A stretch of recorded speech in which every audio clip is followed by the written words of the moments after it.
ये मेरा व्यक्तिगत विचार है, ये मैं आपको स्पष्ट माध्यम में मैं बोल दे रहा हूँ, ये मेरा एकदम व्यक्तिगत विचार है कि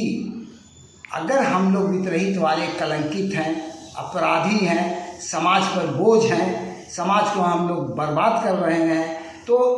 इस पीढ़ी का तो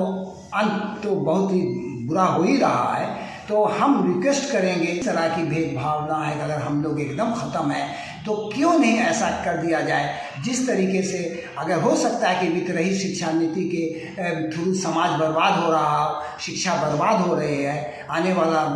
माने कि पीढ़ी बर्बाद होने जा रही है, तो इस उनके साथ वर्क भी कर चुका हूँ और वो हमारे हिसाब से हमेशा वित्तरहित का वो साथ देते रहे, भले सफल ना हो पाए। समझ में नहीं आता है। अभी देखिए, अभी प्रेजेंट में एक से एक योजना दी जा रही है, योजनाएं पर पैसे दिए जा रहे हैं, आप करके सफाई कर्मचारी को, रसोइया को, आपके चपरासियों को, मनरेगा वालों को, मजदूरों को, यहाँ तक कि बिजली भी आप 125 यूनिट आपके लगभग 120-125 जो भी हो उसको भी फ्री कर दिया गया। लेकिन न मालूम ये 45 साल से कितनी सरकारें आई, कितने अफसरान आए, लेकिन वित्तरहित से इन लोगों को क्या माने कि वैमनस्यता है या क्या इन लोगों के दिल दिमाग में है, ये अब तो हमें ये कहने पर मजबूर होना पड़ रहा है कि इसका मतलब ये है कि और महिलाएं जो हैं वो सही महिला हैं और ये वित्तरहित वाली महिला एकदम जो है दिस दैट है, उनका कोई वैल्यू नहीं है, उनको कोई माने कि स्थान नहीं है, इसीलिए वो वित्तरहित है। जिस तरह से पुरुष वित्तरहित। सबसे पहले फ्रेंड्स अनकवर्ड का शुक्रिया अदा करते हैं कि हम जैसे वित्तरहित शिक्षकों को जो लगभग 40-45 वर्षों से हम लोगों का शोषण, आर्थिक शोषण, सामाजिक शोषण, नैतिक शोषण होता आया, इस गड़े मुर्दे को इसने उठाया। उसके बाद भले आज जो भी सोशल मीडिया जो भी कर रहा है या आगे ला रहा है, इस पर हमें कोई मंतव्य नहीं देना है, लेकिन मैं थैंक्स देता हूँ इस चैनल को कि इसने ऐसे मुद्दे को उठाया जो हम जैसे लोग एड़ियाँ रगड़ के अब मौत की कगार पर आ चुके हैं। एक पीढ़ी ख़त्म होने जा रही है और इसके ज्वलंत मुद्दों को उठा करके सरकार से, प्रशासन से, शिक्षा विभाग से हर से संपर्क करने की कोशिश करते रहे हैं। ये आप लोग को वेतनमान मिलने वाला था, कब तक मिलेगा? ये तो हमने भी देखा है। वेतनमान की जहाँ तक बात आती है, हमें बड़ा अजीब सा लगता है और कि वेतनमान का अभी तक तो चल रहा है और इसमें हमारे संरक्षक जो है वित्तरहित शिक्षा के जो आंदोलन चल रहा है, रोशन कुमार, उनके कुशल नेतृत्व में जो आंदोलन चल रहा है, वो आप करके मालूम हुआ कि शायद सरकार से बात हो रही है और अच्छी ही दिशा में बात हो रही है। लेकिन आज तो लगभग 2 दिन बचा है और इसमें अब क्या डिसीजन है अभी तक तो कुछ इस पर हम कुछ कमेंट नहीं कर सकते हैं, लेकिन आश्वासन मिला है। कुछ ही दिन पहले वित्तरहित शिक्षक लोगों ने उपवास किया था,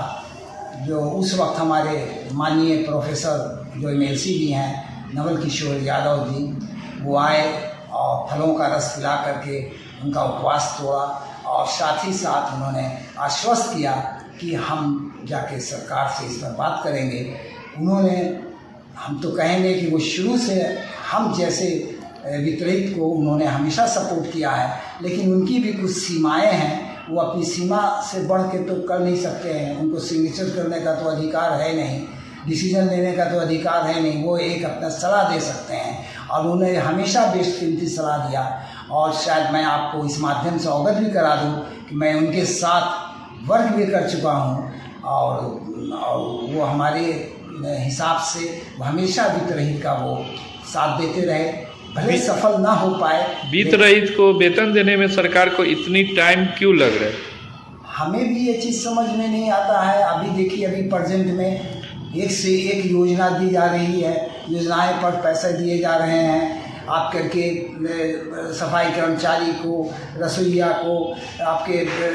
चपरासियों को, मनरेगा वालों को, मजदूरों को, यहाँ तक कि बिजली भी आप 125 यूनिट आपके लगभग 120-125 जो भी हो उसको भी फ्री कर दिया गया। लेकिन न मालूम ये 45 साल से, कितने वर्षों से वित्त रहित का हम लोग मार झेल रहे हैं।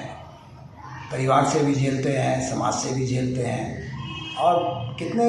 हमें बड़ा अजीब सा लगता है कि इतने माननीय नीतीश कुमार जी शुरू से जब वो कॉलेज में थे उस वक्त से उनका जो इमेज जो इतना अच्छा रहा, वो विकास में शुरू से लगे रहे, आज भी वो इतना विकास का काम कर रहे हैं। और पहली बार लोकसभा में जब वो कैबिनेट रैंक के मंत्री थे तो उन्होंने वित्त रहित के मामले में बड़ी गंभीरता पूर्वक विचार अपना प्रकट किया था। जो वहाँ के बैठे हुए जो सम्मानीय सांसद महोदय थे उनकी बातों को सुन रहे थे, लेकिन न मालूम फिर वही मुख्यमंत्री जो हम समझते हैं कि लगभग 20 साल वो मुख्यमंत्री हैं, उनका कार्यकाल पूरा होने जा रहा है, इतना उन्होंने विकास का काम किया बिहार में, एक से एक काम किया। आप करके जितनी भी उनकी प्रशंसा की जाए वो कम है। लेकिन हमें ये बात समझ में नहीं आई, आज भी नहीं आई, कि चूँकि स्टूडेंट लाइफ में वो भी वहीं मैंने उसी यूनिवर्सिटी के स्टूडेंट थे और हम भी उसी यूनिवर्सिटी के स्टूडेंट रहे।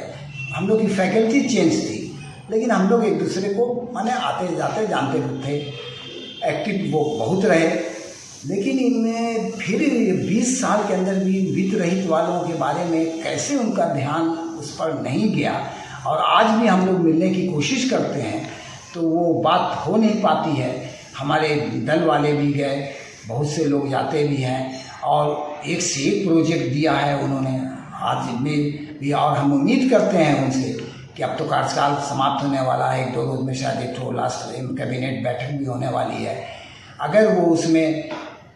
अगर हम तो यही कहेंगे कि अगर वो दे देते हैं मान सम्मान, तो एक हम जैसे मरे हुए जीव में को एक प्राण डाल देंगे वो, और एक बहुत बड़े यश के वो भागी बनेंगे कि हम लोगों का एज इतना ख़त्म हो चुका है कि कम से कम ये पीढ़ी, आखिरी पीढ़ी जो हम लोग की जा रही है वित्त रहित वाली, ये जो कम से कम कुछ तो हो जाता।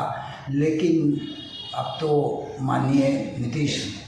जी पर डिपेंड करता है, उनके सलाहकारों पर डिपेंड करता है, उनके जो प्रशासन में जो शिक्षा विभाग के जो उनके सलाहकार हैं उन पर डिपेंड करता है। और लेकिन ये अजीब सी बात है। और इसमें अभी उन्होंने किसी संस्था को उन्होंने आपके वेतन बढ़ाया है, शायद कुछ बढ़ने वाला था, आपको पूरा मालूम नहीं है, लेकिन मालूम है कि कुछ बढ़ा है। वित्त रहित महिला शिक्षक से महिला संवाद में नहीं मिले, ये तो बहुत ही माने आश्चर्यजनक ही नहीं बल्कि हम तो कहेंगे कि ये कैसे इतने उच्च विचार वाले व्यक्ति माननीय मुख्यमंत्री जी ने महिलाओं से एक तरफ वो महिला को सशक्तिकरण करने के लिए क्या से क्या उपाय किया। अभी उन्होंने 10,000 रुपया लेकर के स्मॉल स्केल इंडस्ट्री पर वो काम करवा रहे हैं। फिर उसके बाद उन्होंने आपके और तरह के इसमें सफाई कर्मचारियों को दिया, फिर वो जो आपके आंगनबाड़ी में महिलाएं हैं उसको उन्होंने दिया, फिर रसोइया जो हैं उनको उन्होंने दिया, महिलाओं के उत्थान के लिए उन्होंने आप करके गरीब लड़कियों की शादी के लिए उन्होंने दिया, अभी उन्होंने प्रोत्साहन राशि ये दिया। एक तरफ वो महिला का इतना गुणगान करते हैं और वही महिला से जब आज संवाद करने की जब बात आई तो बहुत ताज्जुब ही नहीं, हम तो कहेंगे ये बहुत बड़ा निंदनीय काम है ये कि आप मिले तक नहीं। ठीक, आपको करना है, नहीं करना, आपको पावर है, इसी की शक्ति आपके पास है और शक्ति की जीत हमेशा शक्ति ही जीतता है और उसमें कोई इसमें दो मत नहीं है। मैं तो इस माध्यम से स्पष्ट बोलूँगा, हमेशा शक्ति की जीत होती है, चाहे वो राइट हो चाहे वो रॉन्ग हो, ये एकदम। और महिलाओं से न मिलना हमें बहुत अजीब सा लगा। कुछ महिलाएं मिली भी आके हमारे टीचर जो है, तो हमने कहा कि नीतीश बाबू तो इस नेचर के तो नहीं है, वो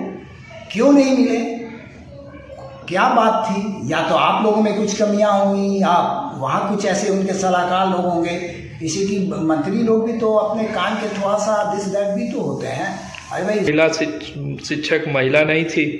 अब तो हमें ये कहने पर मजबूर होना पड़ रहा है कि इसका मतलब ये है कि और महिलाएं जो हैं वो सही महिला हैं और ये वित्त रहित वाली महिला एकदम जो है दिस दैट है, उनका कोई वैल्यू नहीं है, उनको कोई मायने के स्थान नहीं है, इसीलिए वो वित्त रहित है। जिस हिसाब से पुरुष वित्त रहित है उस तरीके से महिला भी वो मरे जिए रहे न रहे उससे इन लोगों को कोई मतलब नहीं है। एक पूरा एक पीढ़ी जो है ख़त्म होने जा रही है, 45 साल यानी एक पीढ़ी जा रही है और उस पीढ़ी का जो है इस टाइप से,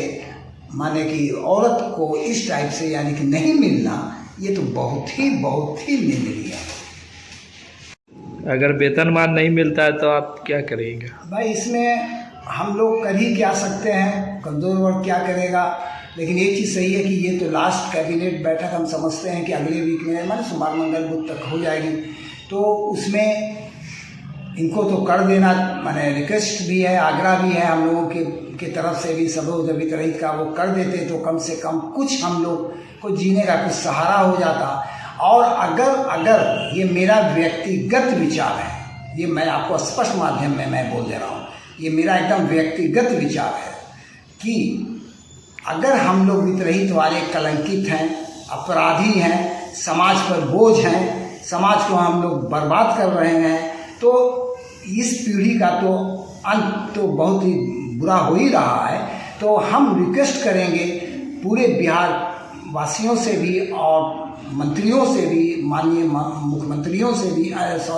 माननीय मुख्यमंत्री जी से भी, कि आपके अगर इस तरह की भेदभावना है, अगर हम लोग एकदम ख़त्म है तो क्यों नहीं ऐसा कर दिया जाए जिस तरीके से, अगर हो सकता है कि वित्तरहित शिक्षा नीति के थ्रू समाज बर्बाद हो रहा, शिक्षा बर्बाद हो रही है, आने वाला माने कि पीढ़ी बर्बाद होने जा रही है, तो इसको उसी तरीके से बैन कर दिया जाए जिस तरीके से बिहार में बहुत ही अच्छे ढंग से और सफल ढंग से शराबबंदी लागू की गई, उसी तरीके से वित्त रहित शिक्षा नीति को भी बंद कर देना चाहिए, ताकि हम लोग की पीढ़ी तो बर्बाद हो गई, मरने की उम्र पर आ गई, कम से कम आने वाली पीढ़ी को ये दुख ना झेलना पड़े और इस तरीके से उसको यातना ना झेलना।